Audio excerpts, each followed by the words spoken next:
los años, para que quienes no conocen el procedimiento lo entiendan, todos los años el presidente o la Oficina Nacional de Presupuesto debe pasar a la Asamblea Nacional una propuesta de presupuesto que incluye todo lo que tiene el Estado, todo lo que va a recibir, una estimación de lo que va a recibir el Estado y todo lo que va a gastar el Estado. Este presupuesto lo agarra la Asamblea Nacional, lo analiza en la Comisión de Finanzas y lo aprueba o lo modifica y luego lo aprueba. Como la estimación está hecha normalmente sobre la base del precio del petróleo, porque ese es el mayor ingreso de Venezuela, bueno, es inexacto porque no se sabe cuál es el precio del petróleo, pero más o menos se puede predecir cuánto va a estar el petróleo en un año. ¿Qué hizo Chávez?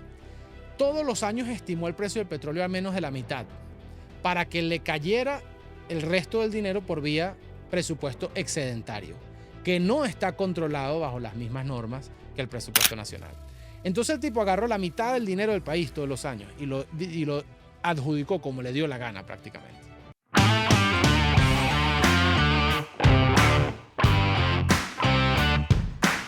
Bienvenidos a este espacio Tú y John. Vamos a hablar, este programa va a ser duro porque vamos a hablar de la cómplice necesaria de la dictadura que fue la corrupción. No se explica el chavismo sin corrupción. Mientras Venezuela vivió entre 1999 y el año 2013, es decir, el periodo chavista, vivió la mayor bonanza petrolera de su historia y recibió cerca de $1 trillón en petróleo.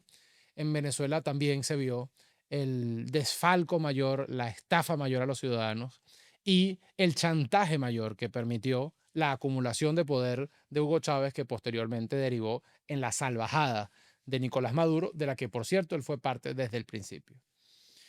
Es verdad que la democracia venezolana ya era un sistema muy corrupto.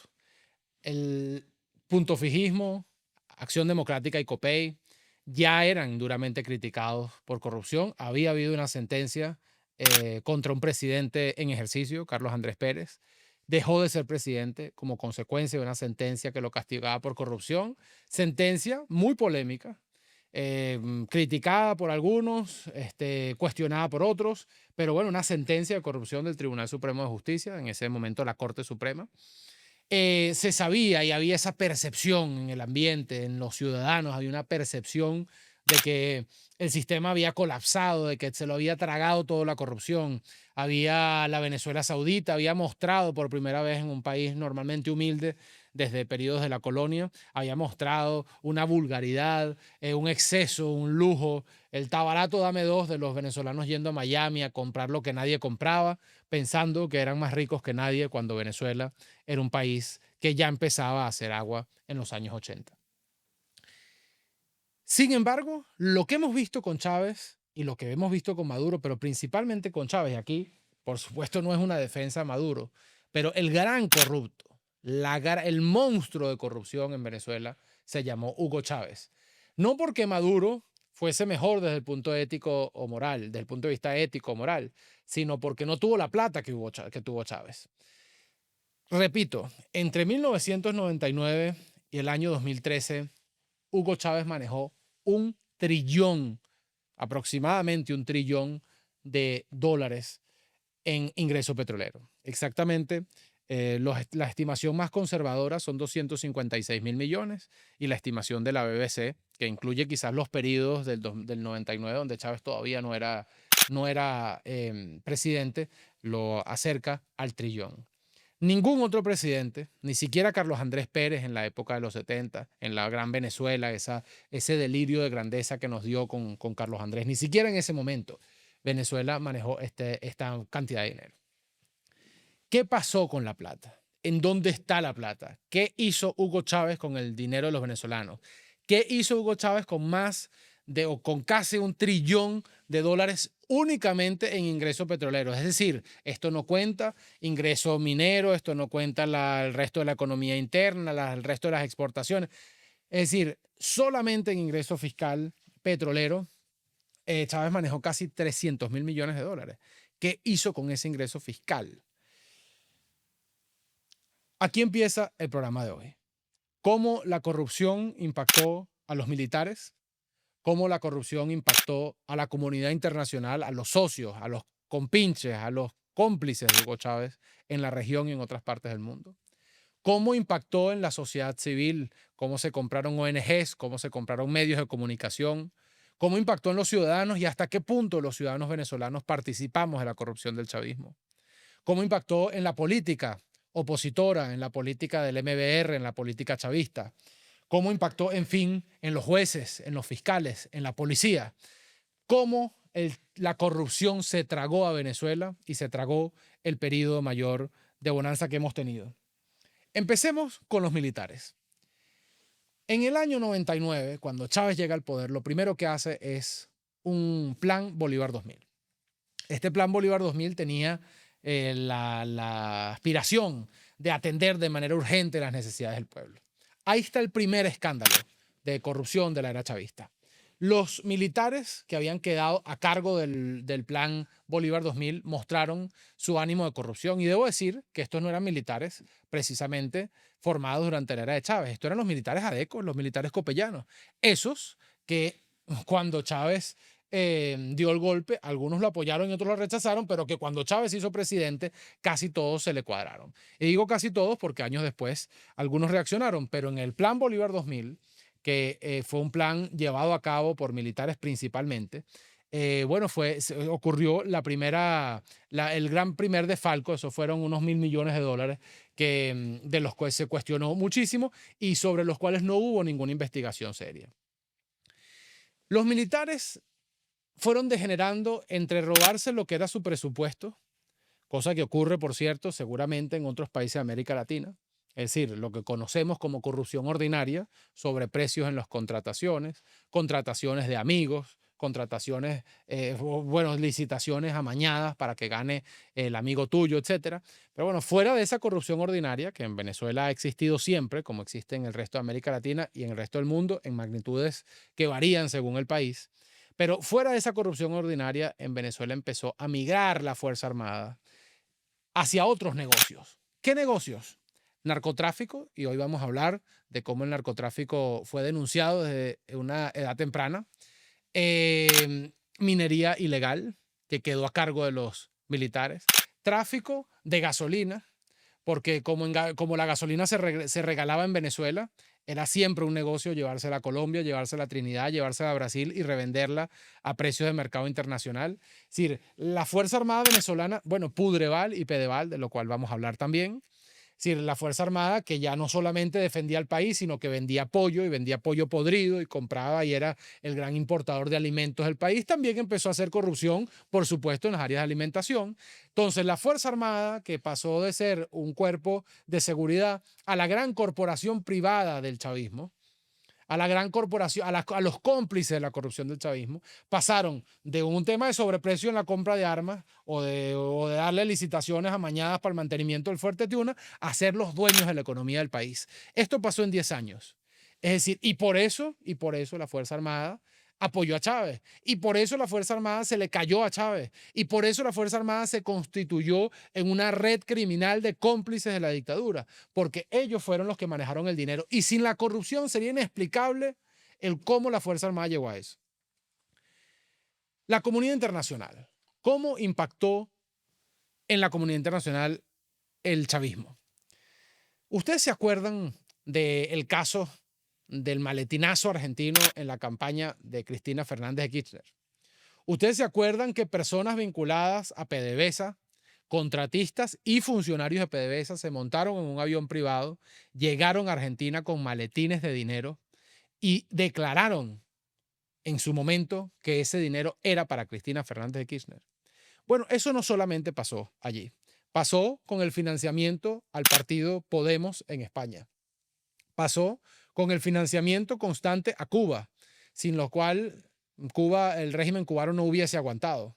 Pero Venezuela le mantuvo a Cuba a través de las donaciones de petróleo, a través de las donaciones de alimentos, a través de todos los programas de cooperación, entre comillas, porque la cooperación era dame la plata que yo te mando espías. Esa era la cooperación cubana en Venezuela. ¿Ustedes recuerdan Petrocaribe?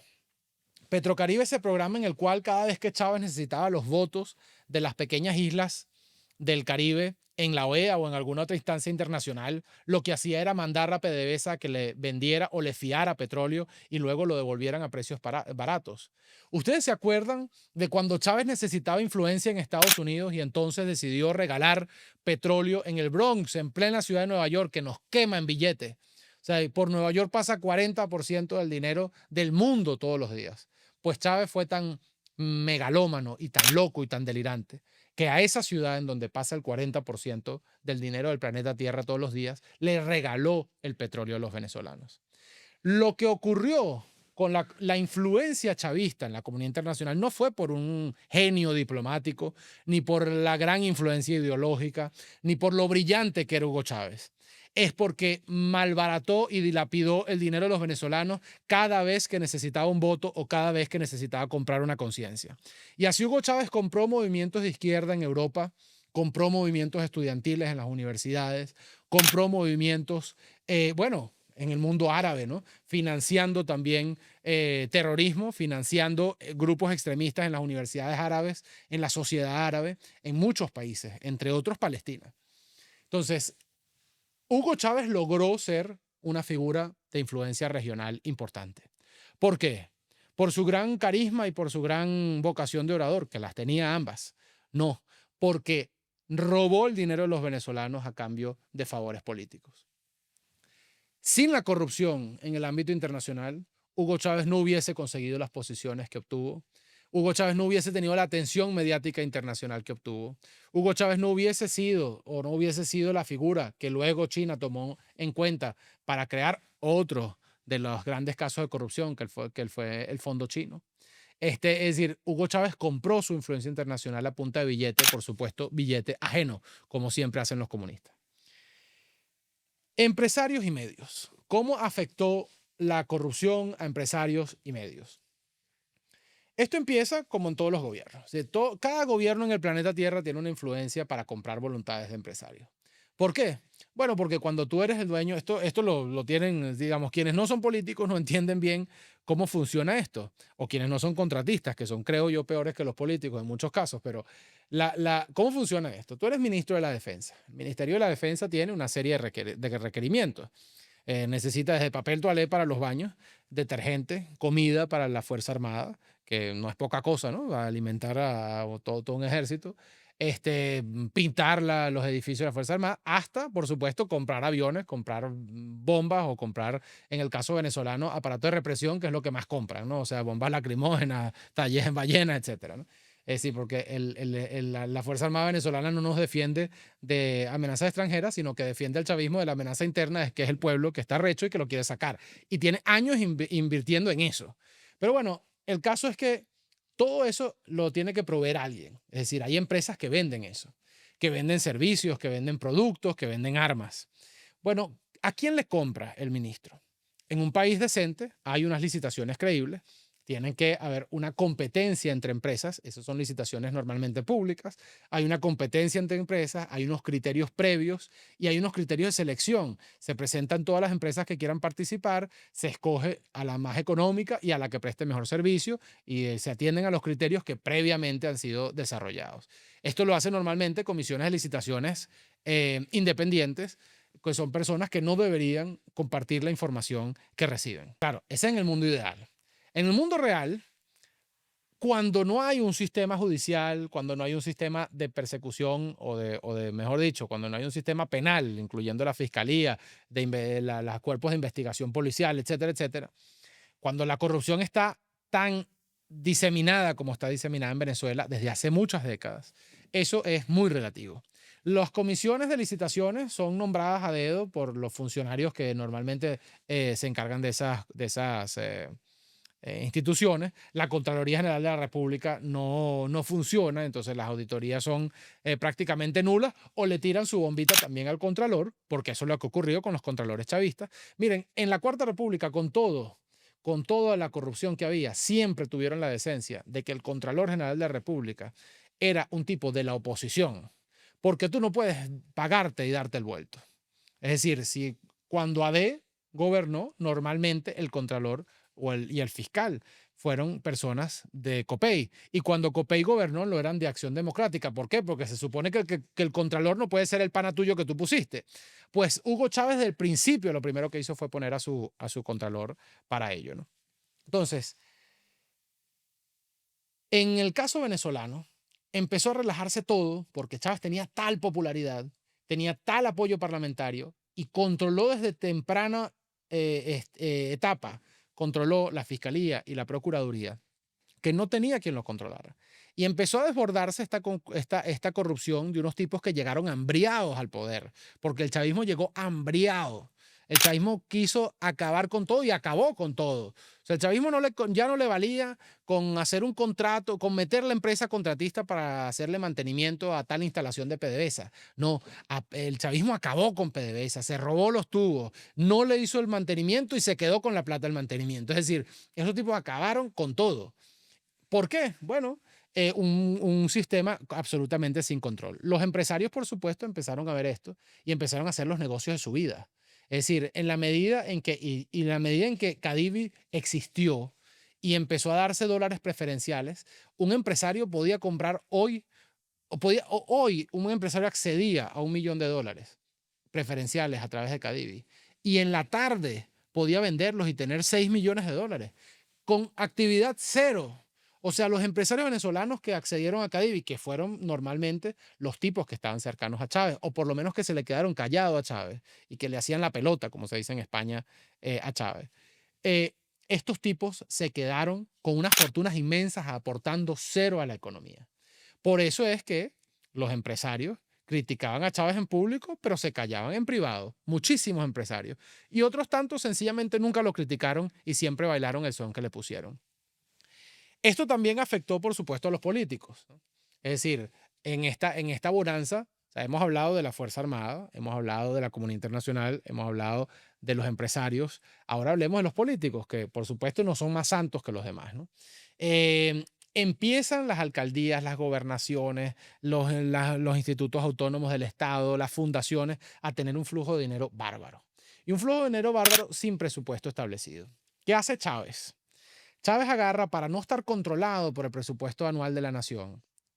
Es decir, la mitad del dinero del país nunca pasó, ¿entiendes? Por un proceso normal de presupuesto público. Por eso es que pudo asfixiar, por ejemplo, a los gobernadores opositores y por eso los mantuvo agarrados como a los alcaldes. Porque el presupuesto, porque la Constitución establece que el 20% de ese dinero tiene que ir a las gobernaciones. ¿Qué hizo Chávez para asfixiar a los gobernadores? ¿Qué hizo? Bueno, dijo que si el petróleo se estimaba en 80, él lo estimó en 40, para que lo que le fuese a llegar a los gobernadores y los alcaldes fuese menor y él poder disponer de más dinero que todos los demás a través de esa argucia. Normalmente la Asamblea hubiese rechazado eso, pero la Asamblea fue cómplice del chavismo. Así como lo fue la Fiscalía, así como lo fue el Tribunal Supremo de Justicia. Normalmente un diputado hubiese podido ir al Tribunal Supremo de Justicia a declarar la inconstitucionalidad de esa práctica. Pero ¿a quién le iba a pedir? A los panas, al bufete del chavismo que fue el Tribunal Supremo de Justicia desde el día 1. Todos los años, para que quienes no conocen el procedimiento lo entiendan, todos los años el presidente o la Oficina Nacional de Presupuesto debe pasar a la Asamblea Nacional una propuesta de presupuesto que incluye todo lo que tiene el Estado, todo lo que va a recibir, una estimación de lo que va a recibir el Estado y todo lo que va a gastar el Estado. Este presupuesto lo agarra la Asamblea Nacional, lo analiza en la Comisión de Finanzas y lo aprueba o lo modifica y luego lo aprueba. Como la estimación está hecha normalmente sobre la base del precio del petróleo, porque ese es el mayor ingreso de Venezuela, bueno, es inexacto porque no se sabe cuál es el precio del petróleo, pero más o menos se puede predecir cuánto va a estar el petróleo en un año. ¿Qué hizo Chávez? Todos los años estimó el precio del petróleo a menos de la mitad para que le cayera el resto del dinero por vía presupuesto excedentario, que no está controlado bajo las mismas normas que el presupuesto nacional. Entonces el tipo agarró la mitad del dinero del país todos los años y lo adjudicó como le dio la gana prácticamente. A ir al Tribunal Supremo de Justicia y pedir la nulidad de ese presupuesto por inconstitucional. Pero ¿quién era el Tribunal Supremo de Justicia? No era el bufete de Hugo Chávez. ¿A quién le iba a pedir cualquier ciudadano la nulidad de ese presupuesto? A los panas de Hugo Chávez, a los esclavos de Hugo Chávez, porque eso es lo que eran los magistrados del Tribunal Supremo. Ahora bien, llegado a este punto, hay que hacer una reflexión polémica. Este programa está hecho para los menores de 30 años especialmente, ¿no? ¿Por qué? Porque son los que no conocen, no vivieron esta historia. Pero estoy seguro que muchos de los que están viendo este programa como yo, hace rato pasaron los 30 años. Y ustedes sí recordarán, y ustedes tendrán que hacer memoria y también la autocrítica y la autorreflexión. ¿Hasta qué punto los venezolanos participamos de la corrupción del chavismo? ¿Hasta qué punto Cadivi pervirtió a una sociedad completa o prácticamente completa que raspaba tarjetas, que pedía el cupo, salía 2 días a Panamá y se regresaba con el cupo con la plata en el bolsillo? ¿Hasta qué punto los subsidios a los viajes, porque eso fue Cadivi para la gente? El subsidio al viaje era ético en un país sin escuelas, sin hospitales. ¿Hasta qué punto eso de irse a Argentina a pagar 1/10 de lo que costaba el viaje porque te lo financiaban y te salía barato en bolívares, era legal, era legítimo, era ético en un país en donde enfermos del corazón o enfermos de cáncer se moría porque no había presupuesto en los hospitales? Los venezolanos participamos. Y me incluyo, aunque debo decir aquí, no con petulancia, no con no con ánimo de hacer una lección moral, ni de ponerme por encima de nadie, ni muchísimo menos, que no lo soy. Pero yo nunca utilicé Cadivi y no lo utilicé consciente. Nunca viajé con Cadivi, nunca tuve una tarjeta Cadivi, nunca pedí Cadivi en mi vida. Yo me acuerdo pelear con mi mamá, por ejemplo, que utilizó Cadivi hasta más no poder, como tantas otras personas venezolanos que viajaron con Cadivi y que recorrieron el mundo con Cadivi. Me acuerdo decirle, mamá, esto es plata envenenada, esto es dinero envenenado. Eso fue Cadivi, fue las sobras, el maíz que le echaron a las gallinas en Venezuela para que la gente se quedara callada mientras la gran parte del dinero de Cadivi se lo llevaban los empresarios y los políticos chavistas. Pero los venezolanos callamos. Muchos venezolanos callamos. El hecho de que tú recibas hoy un pasaje que a un colombiano le cuesta $700 y tú pagues ese pasaje en $50 porque el Estado está poniendo un subsidio. El hecho de que tú te vayas y te quedes en un hotel 5 estrellas en París, a donde solo acceden los ricos, y pagues 1/10 de lo que le cuesta a cualquier nacionalidad en el mundo, porque el Estado pobre de Venezuela, porque Venezuela es un país pobre, por el Estado pobre de Venezuela te lo subsidia. El hecho de que tú agarres y pidas $5,000 que tenías de cupo y te vayas una semana a Panamá, te gastes 500 y te traigas los otros 4,500 en un país, repito, en donde los enfermos de cáncer se morían de cáncer y donde los niños no tenían escuela, ese hecho hizo a gran parte de la sociedad venezolana cómplice de la corrupción de Hugo Chávez. Y lo digo con mucha responsabilidad, con mucho dolor y sin ánimo de darle lecciones a nadie. Pero que quede para la historia, para que Venezuela y para que los venezolanos nunca más cambiemos espejos por oro. Porque mientras le daban $5,000 a un tipo para que se fuera a Panamá y se trajera 4,500, ellos se robaron $1 trillón.